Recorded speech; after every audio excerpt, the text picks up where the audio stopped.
नमस्कार मंडळी, आज ना मंडळी अशी भन्नाट थाळी बनवलेली आहे. व्हेज थाळी म्हणू शकताय.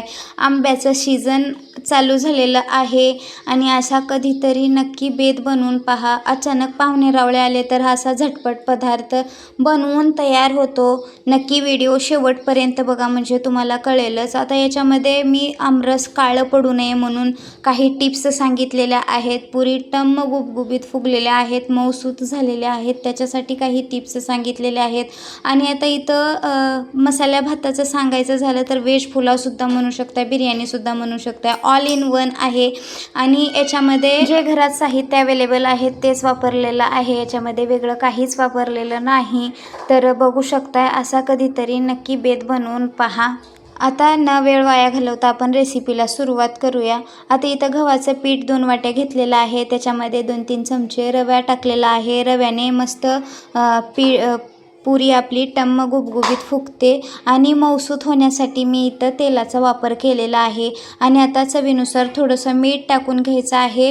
थोडं थोडं पाणी घालून याच्यामध्ये घट्टसर गोळा मळून घ्यायचा आहे. सुरुवातीला एकजीव करायचा आहे आणि मग याच्यामध्ये थोडं थोडं पाणी घालून घट्टसर गोळा मळायचा आहे. आता घट्टसर गोळा मळला की छोट्या छोट्या जेव्हा पुऱ्या लाटतो आणि तळतो आपल्याला एकसारखा कलर येतो याच्याने, म्हणून मी घट्टसर गोळा मळून घेतलेला आहे. तेलाची धार वरनं सोडून द्यायची आहे आणि तेल लावून पीठ अडकू नये म्हणून एका बाउलमध्ये काढून याला भिजत ठेवायचं आहे. कमीत कमी पीठ अर्धा तास तरी भिजलं पाहिजे. घट्टसर गोळा मळून घेतलेला आहे, बघू शकता. इथं तेलसुद्धा लावून झालेलं आहे. आता बाजूला आपण याला ठेवून देऊया.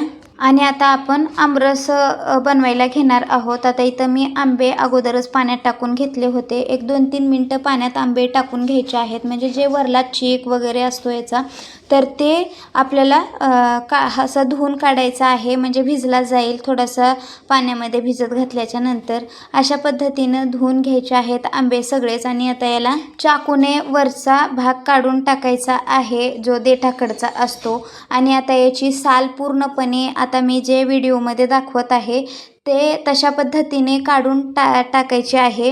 अजिबात त्याला गर चिटकलेला नसतो. जर चिटकलेला असेल तर चमच्याच्या किंवा चाकूच्या साहाय्याने ते सुद्धा काढून घ्यायचं आहे. बरं, आता इथं पूर्णपणे आंबा टकला करून घ्यायचा आहे आपल्याला, बघू शकता इथं. आता इथं मी पुरणाची चाळण घेतलेली आहे. खाली काचेचं बाऊल ठेवलेला आहे, म्हणजे जेणेकरून आपल्याला काचेचंच भांडं वापरायचं आहे. जर भरणी वगैरे असेल तर फटाफट आपण असं आमरस करून त्याच्यामध्ये ट्रान्सफर केलं की काळं पडणार नाही. तर इथं मी आंबा टकला करून घेतलेला, पूर्ण साल काढलेला आंबा असा घासून घेत आहे. अजिबात गाठी गुठळ्या याच्यामध्ये होत नाही. मिक्सरला करण्यापेक्षा असं जर केलात तर खूपच भारी लागतं हे, आणि गाठी गुठळ्यासुद्धा होणार नाही त्याच्यामध्ये. बघू शकताय, अजिबात रस वाया जाणार नाही. अशाच पद्धतीने सगळ्या आंब्याची साल काढून असं मी करून घेणार आहे किंवा घासून घेणार आहे. बघू शकताय किती स्मूथ असं खाली आमरस पडत आहे. आणि आता इथं पूर्णपणे घासून झाल्याच्या नंतर पूर्णपणे गर निघाल्याच्या नंतर ही कोय याच्यामध्येच टाकून देणार आहे, म्हणजे जेणेकरून काय होतं, जास्त वेळ फ्रीजच्या बाहेर आमरस टिकतं, म्हणून ही कोय याच्यामध्येच मी टाकून देत आहे. ही ट्रिक्स नक्की फॉलो करा, म्हणजे तुमचा आमरस काळा पडणार नाही. आपल्याला स्टीलचं किंवा ॲल्युमिनियमचं जर्मनचं भांडं वापरायचं नाही, कारण ते भांडं वापरलं की काळं होतं. आता इथं सगळेच मी आंबे घासून घेतलेले आहेत, बघू शकताय. आणि जे साल काढलेलं होतं ते सुद्धा थोडंसं पाणी टाकून किंवा दूध टाकू शकताय त्याच्यामध्ये, ते सुद्धा चोळून मी याच्यामध्ये पाणी टाकलेलं आहे. आता इथं पिठी साखर आणि आता इथं मी वेलचीची पूड घातलेली आहे. तुम्हाला आवडत असेल तर घालू शकता, नाही तर स्किप केलं तरी चालेल. थोडासा मिठाचा कडा टाकून मी वेलची पूड वाटून घेतलेली होती, ढवळून घ्यायची आहे आणि फ्रीजला ठेवून द्यायचे आहे. थंडगार आमरस खाण्याची मजाच वेगळी असते. आता हे आपलं आमरस तयार झालेलं आहे. अशा एका वेगळ्या पद्धतीने नक्की ट्राय करा. आता यालासुद्धा बाजूला ठेवून देणार आहोत आपण. याच्यामध्ये दूध सुद्धा घालू शकताय, पण मी न दुधाचा वापर करता इथं मी आमरस बनवलेला बाजूला ठेवून द्यायचा आहे. आणि आता इथं बासमती तांदूळ मी अगोदरच भिजत घातलेले होते. तांदूळ भिजून झालेले आहेत. पूर्णपणे याचं पांढरं पाणी जे असतं ते काढून टाकायचं आहे आपल्याला. आणि इथं अगोदरच पाणी मी उकळत ठेवलेलं होतं. उकळीच्या स्टेपला आता पाणी आलेलं आहे. त्याच्यात मीठ आणि हळद घालायचं आहे. म्हणजे कलर येण्यासाठी मी इथं हळदीचा वापर केलेला आहे. तुम्ही नंतर घातलात तरी चालेल. ढवळून घ्यायचं आहे. पाण्याला उकळी आली की याच्यामध्ये भात किंवा तांदूळ भिजत जे घातले होते आपण ते याच्यामध्ये टाकून द्यायचे आहेत. सगळेच तांदूळ ढवळून घ्यायचं आहे. आणि आता इथं मी कांदा कापून घेतलेले आहेत. अशा मोठ्या मोठ्या साईजमध्ये आपल्याला कांदा कापून घ्यायचे आहेत. त्याच्या पाकळ्या वेगवेगळ्या करून घ्यायच्या आहेत. भात शिजून होतोय तोवर आता ही पूर्वतयारी करायची आहे. काजूचे तुकडे घेतलेले आहेत, एकातनं 2 भाग केलेले.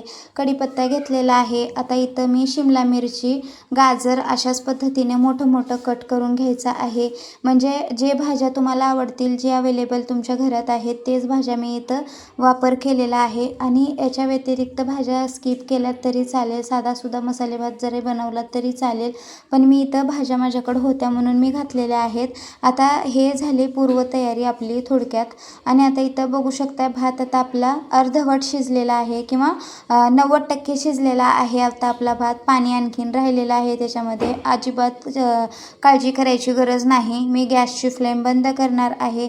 आणि आता असा स्टोप उचलून पुरणाची चाळण घेतलेली आहे. खाली एक मोठं भांडं ठेवलेलं आहे आणि आता त्याच्यावर हे ओतून द्यायचं आहे. आणि फटाफट याला ओतून दिल्याच्या नंतर याला बाजूला काढून द्यायचं आहे. जे खालच्या भांड्यातलं भातातलं पाणी आहे त्याच्या वाफेने आणखीन भात शिजून जाईल म्हणून आपल्याला ते भांडं चेंज करायचं आहे. आणि ह्याला फॅन खाली चाळणीला ठेवून द्यायचं आहे म्हणजे जेणेकरून थंड होईल. आता इथं एक कढई घेतलेला आहे. आपण तडका देणार आहोत किंवा भात आपण फ्राय करणार आहोत त्याच्यामध्ये, म्हणून मी अगोदरच भात थंड होण्यासाठी शिजलेला ठेवून दिलेला आहे. तर इथं काजूचे तुकडे टाकून घेतलेले आहेत तेलामध्ये. आणि त्याला थोडासा कलर हलका आला की खडा मसाला टाकायचा आहे आपल्याला. जिरं मोहरी याच्यामध्येच टाकून घ्यायची आहे. बरं आता हे मस्त तडतडले की कढीपत्ता टाकून घ्यायचा आहे.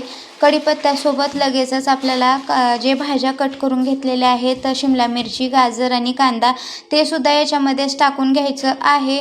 आणि आता याला सतत परतत राहायचं आहे. बरं आता गॅसची फ्लेम मिडियम ठेवायची आहे. वरती झाकण ठेवायचं आहे याच्यावर. आणि एक 5 ते 7 मिनटासाठी हे भाज्या वाफवून घ्यायच्या आहेत किंवा वाफ काढून घ्यायची आहे. अधूनमधून हलवत राहायचं आहे याला. बघू शकता मी वरती झाकण ठेवलेलं आहे. आणि आता आपल्याला हे पूर्णपणे मऊ पडेपर्यंत परतत राहायचं आहे. आता इथं लगेचच मी भाज्या मऊ पडल्या की याच्यामध्ये अद्रक लसूणची पेस्ट टाकलेली आहे. आता इथं सांबार मसाला घेतलेला आहे, लाल तिखट घेतलेला आहे, गरम मसाला आहे आणि काश्मीरी मिरची पावडर. सांबार मसाल्याने खूप छान चव येते म्हणून मी इथं घरगुती घरात बनवलेला सांबार मसाला आहे हा, ते टाकून दिलेलं आहे याच्यामध्ये. आणि सतत असं परतत राहायचं आहे. आणि गॅसची फ्लेम मिडियमच ठेवायची आहे. मसाले अजिबात जळले नाही पाहिजेत. तर बघू शकताय परतल्याच्या नंतर मी थोडंसं दही याच्यामध्ये टाकत आहे. म्हणजे अर्ध्या वाटीपेक्षाही थोडंसं जास्त होतं. आणि ते दही याच्यामध्ये टाकून घ्यायचं आहे, परतून घ्यायचं आहे. बघू शकताय मस्त असं तर्री येणार आहे या आता मसाल्याला.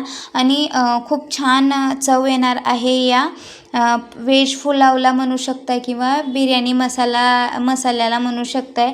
तर बघू शकताय मस्त असं परतून घ्यायचं आहे याला. आणि कमीत कमी 1-2-3 मिनटं याला परतल्याच्या नंतरच मग आपण याच्यामध्ये भात टाकून घेणार आहोत. मस्त तेल फुटल्यासारखं वाटलं की मग याच्यामध्ये लगेच आपण हे भात पलटी मारून देणार आहोत याच्यामध्ये. आणि आता एकजीव करायचा आहे आपल्याला. पूर्ण भात एकजीव करायचा आहे. बघू शकताय एकजीव झालेला आहे भात आपला पूर्णपणे. आणि आता चाळणीला लागलेला सगळाच भात सावडून मी याच्यामध्ये टाकून दिलेला आहे. आणि कोथिंबीर थोडीशी वरनं टाकून द्यायची आहे.